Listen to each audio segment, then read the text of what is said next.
We've got something really exciting in store, because it's with my greatest pleasure that I introduce this evening's guest speaker, who is Dan Fitzpatrick. And he's a prominent figure in the field of education and artificial intelligence. Dan is a best-selling author, international speaker, and a strategic consultant. So please, everyone in the room, join me in welcoming Dan to the stage.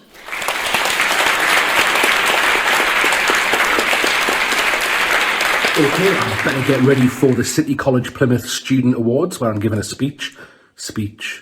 Oh my goodness, no. I forgot to write a speech. What am I going to do? This is bad. I know. I've got an idea.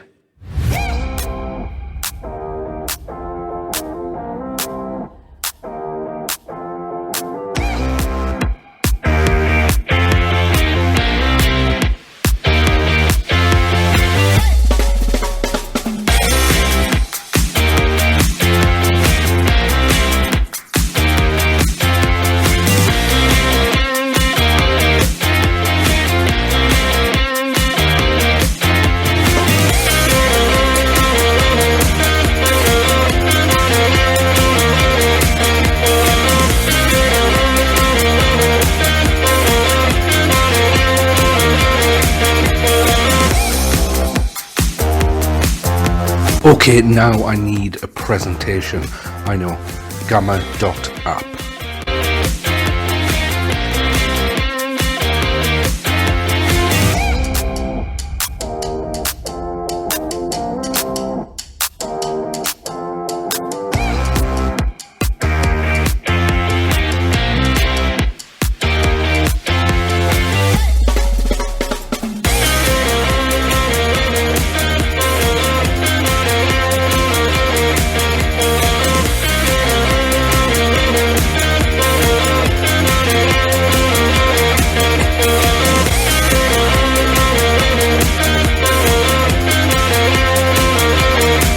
Perfect. Now I need an image.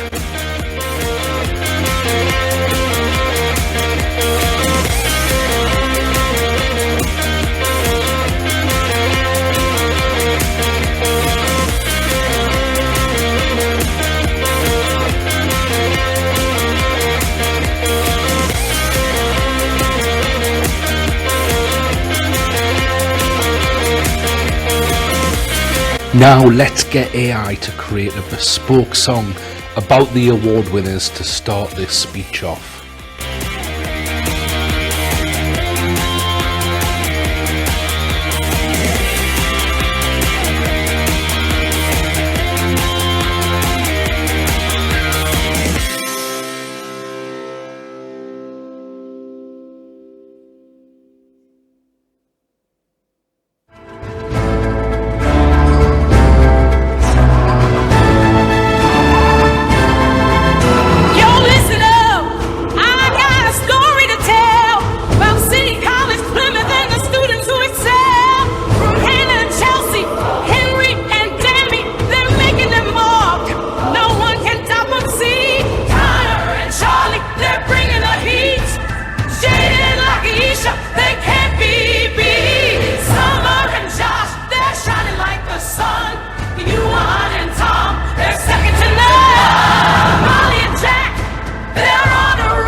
Remember these names, cause they're gonna go far.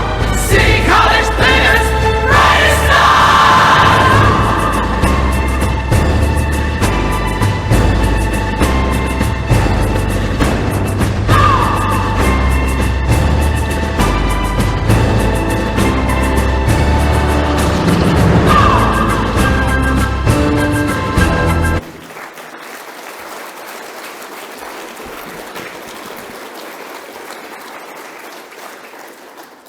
Good evening, everyone. Come on, this is a celebration. Good evening. That's a bit better. Good to see you all. As you can probably tell from my accent, I'm not from around here. I'm from a place called Newcastle, which is like the opposite end of the country. So if I say something, you're like, well, what is this guy going on about? I'll try to slow it down a bit. But it's so good to be with you this evening and talk a bit about this world, this crazy world that we are living in and that's developing around us.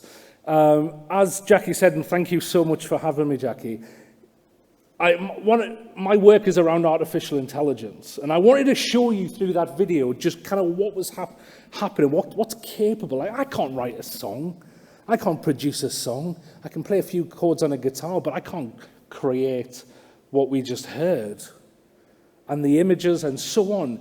Things are moving fast, and I want to kind of explore what that means for us, what it means for the students in the room, and what it means really for the next few years.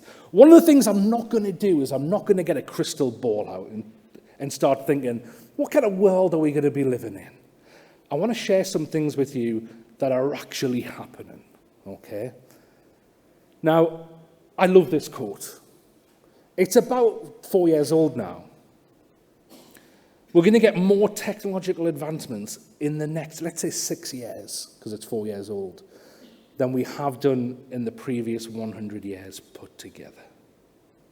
That's a bold quote. What technological advancements have we had over the last 100 years? Shout them out at me. Go on. Sorry? The internet? Flight? Space? You mean space traveling? Not, yeah. It's been there quite a while, I think. Anyone else? Phones? Say again? Say again? Virtual reality, yes. Sorry, I'm a Geordie. I don't understand anything you're saying. Anyone else? Imagine if I just did this for the next half hour. That would be like, and then said goodnight. Cars. Splitting the atom. Splitting the atom. Who said that? Yeah. To say we're going to get that and more. By the way, I was in Wales recently, and some guy at the back shouted out, microwave. I was like, wait till you hear about the air fryer. It is going to blow your mind. Anyone got an air fryer? Good on there. Oh, love it. Love mine. Right, I don't know why I said that. But we're going to, if this is true, and I think it's true, judging from what I've seen and what I'm going to share with you, then we've got some searching to do. We've got a task ahead of us to try and think about what's our place in this. Who are we in this world going forward? Lots of things are happening. The capabilities are crazy. Anyone seen these images before? Hannah, have you seen these? By the way, word of advice, if you're ever asked to give a keynote talk on AI, in Florida, don't show this slide. My goodness. I learned some lessons that day.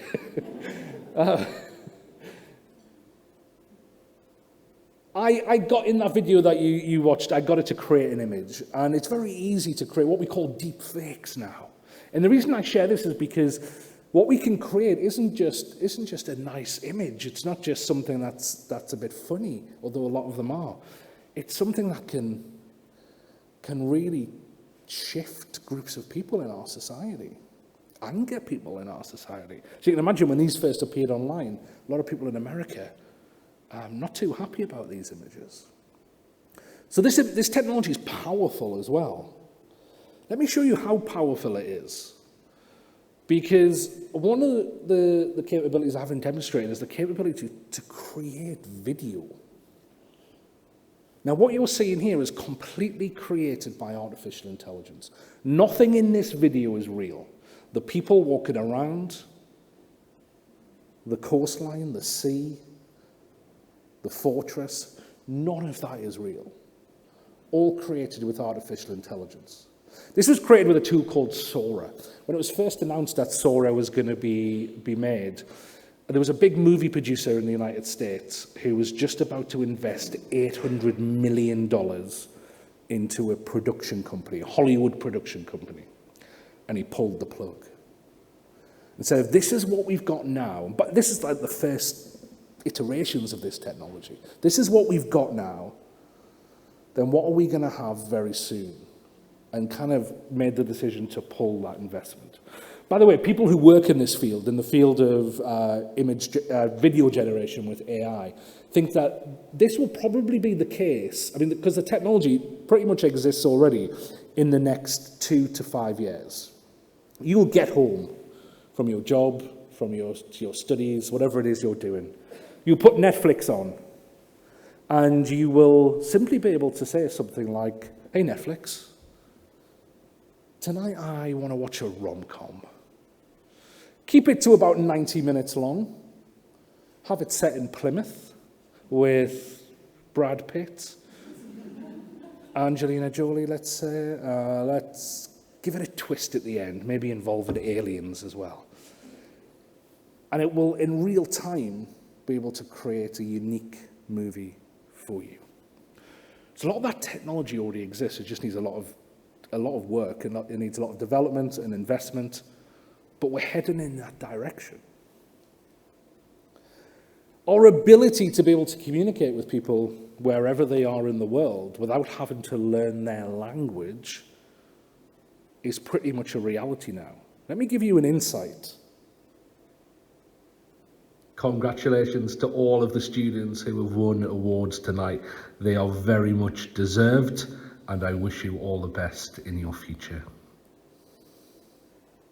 Herzlichen Glückwunsch an die Jugendlichen, die heute Abend eine Auszeichnung gewonnen haben, und wir wünschen euch allen das Beste für die Zukunft. आज रात पुरस्कार जीतने वाले किशोरों को बधाई, जिन्होंने वास्तव में थोड़ी और मेहनत की है, जो भविष्य के लिए सबसे अच्छा दर्शाते हैं। 祝贺今晚获奖的青少年，并祝愿你们未来一切顺利。 I learned those languages especially for tonight, for you. The technology exists not only just to dub, but that was my own voice speaking those languages.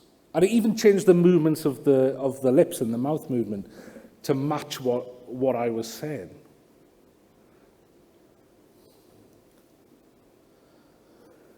In the next year or so, we're moving into a place where this technology is going to become quite personal. It's going to become wearable in a lot of instances. We're seeing many, many companies starting to produce AI that learns from us and therefore knows us and will assist us.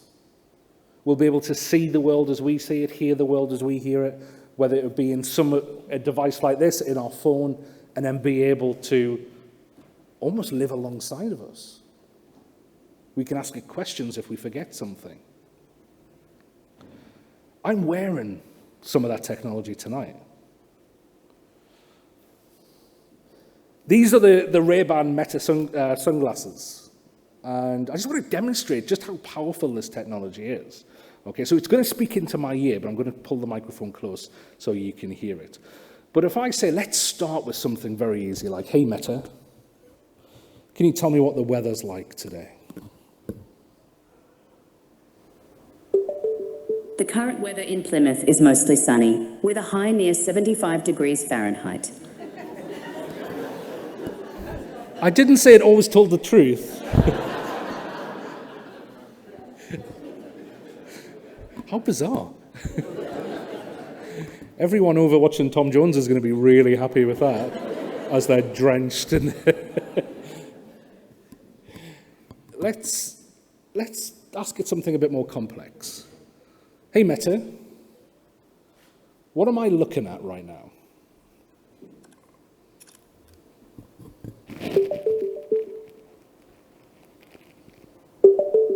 You are looking at a group of people sitting down in what appears to be an event hall.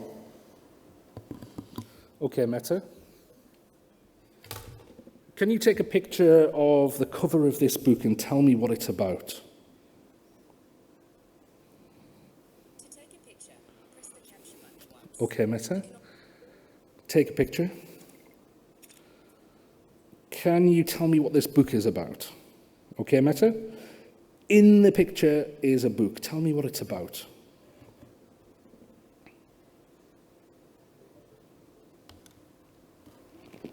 The PARA Method by Tiago Forte is a book that offers a simple yet powerful system for managing digital information.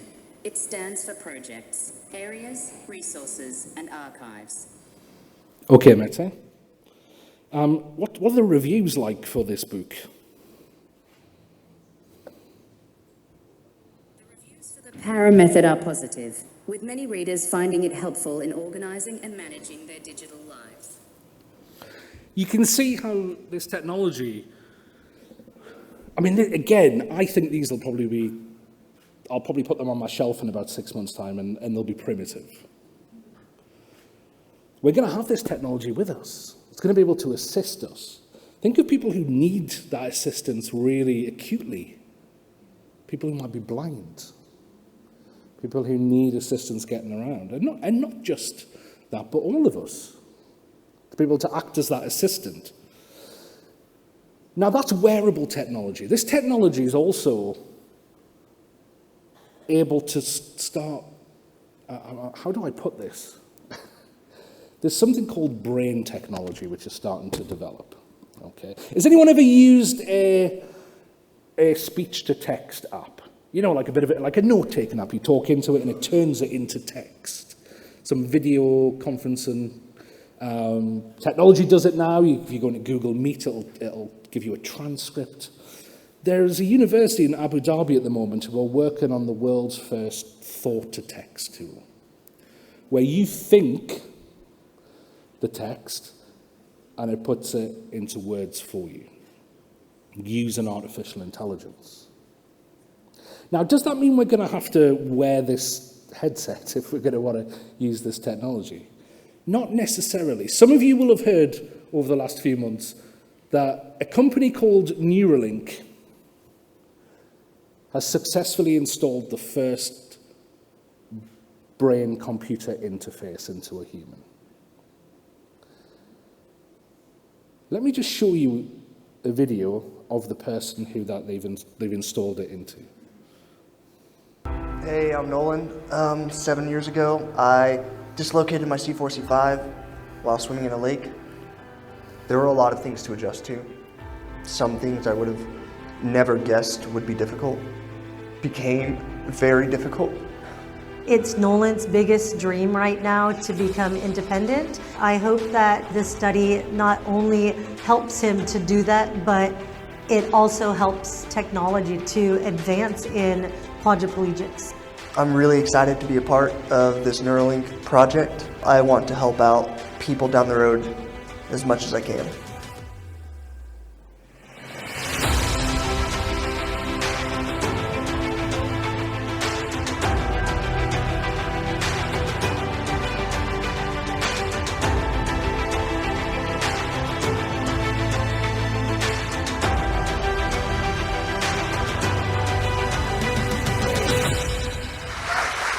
I mean, when I first actually moved the cursor with my mind, it blew my mind for like a whole day. And to be helping, to be able to be useful in some way, it completely changed how I live. That was him at the end there playing Mario Kart with his mind because of this technology. Now, they're working with people who are paralyzed, as you can see at the moment.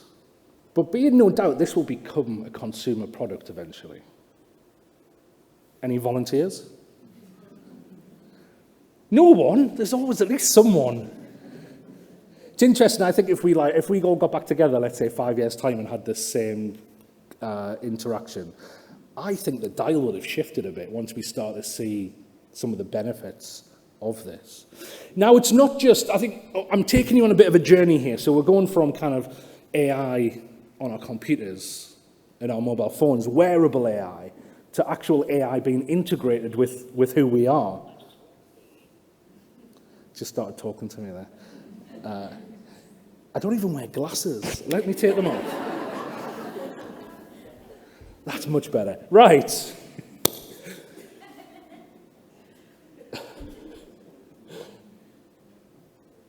What about AI getting its own body? The advancements in robotics and artificial intelligence are getting crazy at the moment. Let me show you an example.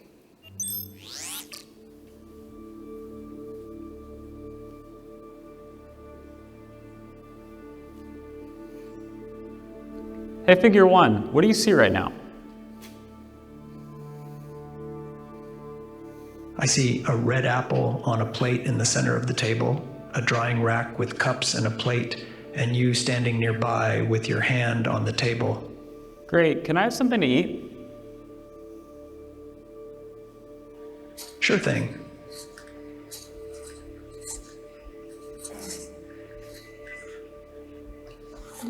Great. Can you explain why you did what you just did while you pick up this trash? On it. So I gave you the apple because it's the only edible item I could provide you with from the table.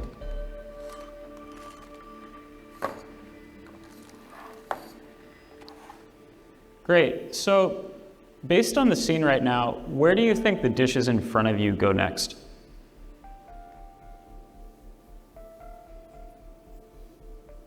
The dishes on the table, like that plate and cup, are likely to go into the drying rack next. Great. Can you put them there? Of course. This is Tesla's version of a very similar technology. You're about to see the robot in just a few seconds handling eggs. Why do you think, in both of these examples, they're showing you these robots doing household chores? Anyone any ideas?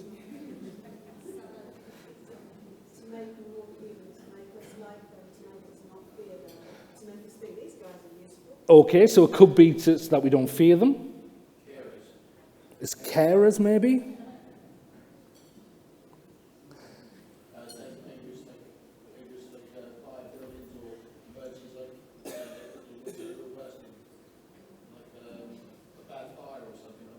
Okay.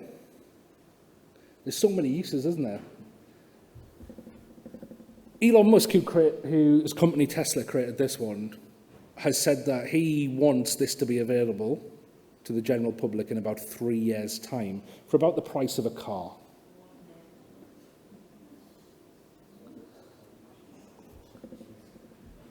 We're going to have these in our houses.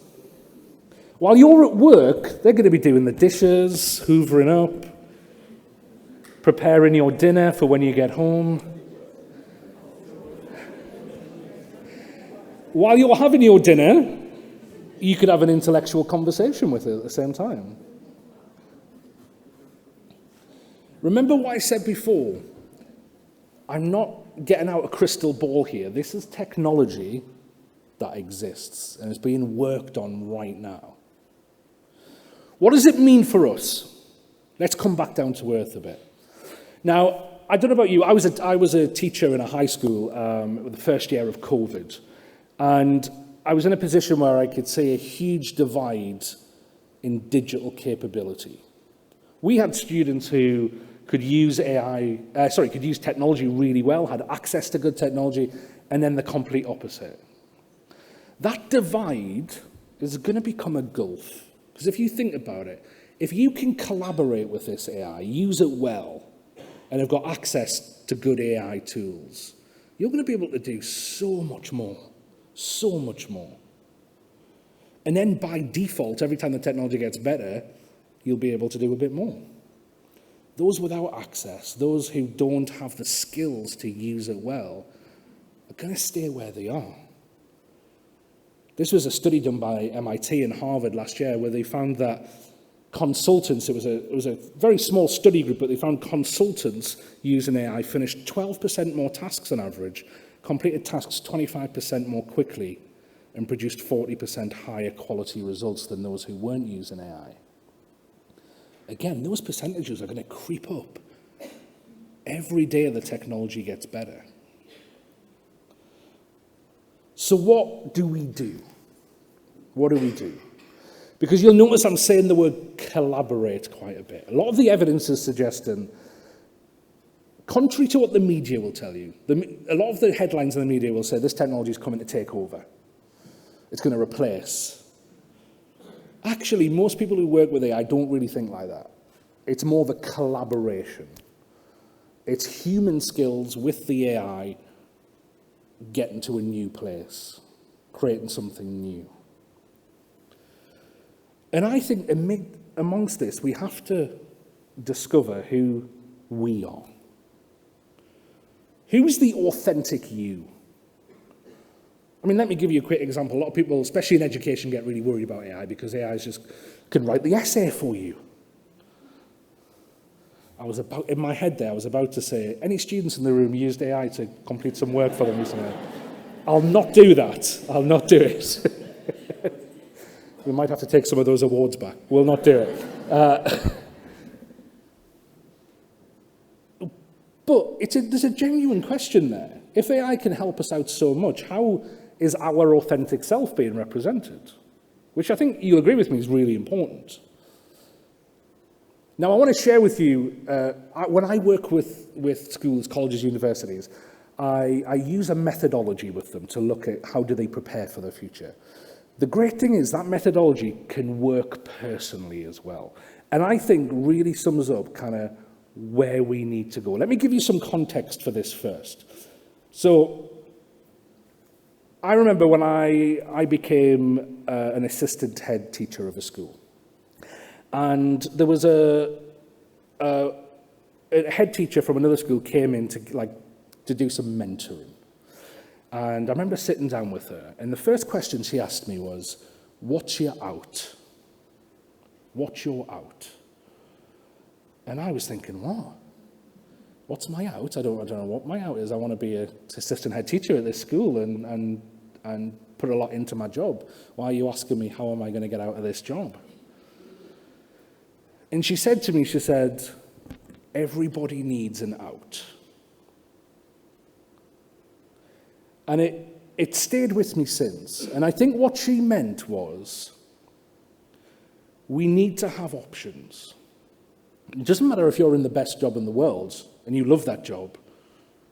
It doesn't matter if you've just qualified in something and you've got new skills and you're starting an apprenticeship or a new job that you love.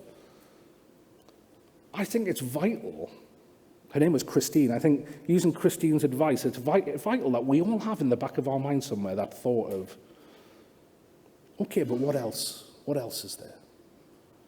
Doesn't mean we have to take it, but we need those options. Now, I think, this is what I do personally. I want to share it with you really quickly. This is what we're doing now. Whatever you're skilled in, whatever your job is, whatever you're going to go on to do, whatever you're going to study, this is our box one. This is what we do on a day-to-day basis, and it's the goals we're striving towards right now. And we can innovate in that area. We can become more efficient at it. We can be more creative at it. But what happens if we get ourselves into a situation where we think, what else is out there? Is there more? Could I be doing something else? And I think we need to be working on the box 3 area. What could be next? And I think that means that we've got to continue to be learning, connecting, and growing. Learning, connecting, growing. It's interesting, I'm writing a new book at the moment, and I've been reading about the 4 factors of production.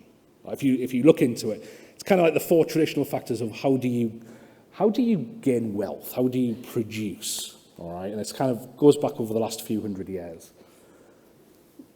Back before the Industrial Revolution, land was a huge factor. If you had a lot of land, you could make a lot of money. Think farming. Capital, essentially having resources. money set aside, property, some labour to help you do the work, and then you didn't need much entrepreneurial skills, really, and you could do really well. The Industrial Revolution comes along. Labour becomes everything. How many people can you get working for you? And by the way, we also get the modern school system come along around this time, essentially producing people to be the labour. Bit of capital, bit more entrepreneurial skills. We live in a different world now, though. You don't necessarily need land to do well. You could start a business and a Costa coffee on your laptop if you wanted. You don't need much capital. People start businesses every day. People go out and add value to the world every day without having lots of capital. You don't need that much labour. Think of what AI can do with you now. You need entrepreneurial skills. And that's where it goes back to developing that learning, keeping that learning going. I'm going to end with this. Does this mean anything to anyone? You're just nodding at me. Yes. Tell me. Yes. So in fact, first 1996, IBM created Deep Blue, a chess-playing AI to play Garry Kasparov, the grandmaster of chess. And he beat it. A year later, they had a rematch, and it beat him. And he famously said, chess is over. Is chess over? Hands up if you play chess. This totally invalidates what I'm going to say right now. Chess has never been more popular. Clearly not in Plymouth. Don't worry, I don't play chess. But apparently among young people, chess has never been more popular. The amount of young people who buy chessboards, who play chess, who watch chess. My question is, why? For 27 years, if you wanted to watch the most technically brilliant game of chess, you would watch two AIs play each other, surely. Why are we still choosing to watch humans play each other? And I think the answer to that question is also the answer to the question of what can we bring in this world? As well as our striving, as well as our lifelong learning, building those entrepreneurial skills to give ourselves options, allowing ourselves to be able to pivot if we need to. Our authentic self is us. It's the human. And humans need other humans. That's why we watch sport. That's why this summer's going to be amazing with the Euros and the Olympics and Wimbledon. I can't wait. Roll on tomorrow. Because we like to watch other humans. That's why we watch TV and movies. We like to watch the human journey. People struggle and then win at the end of it. It's the people in our lives who give us meaning. I've got a 3- and a 4-year-old at home. And most of my meaning in life comes from them. I'm sure it's probably quite similar with you, with your parents, with your family, with your friends. People are always going to need humans. But people are going to need humans who are comfortable working with AI as well, collaborating with AI, and who have those skills to want to keep learning. I wish somebody had told me that when I was 18. Thank you very much.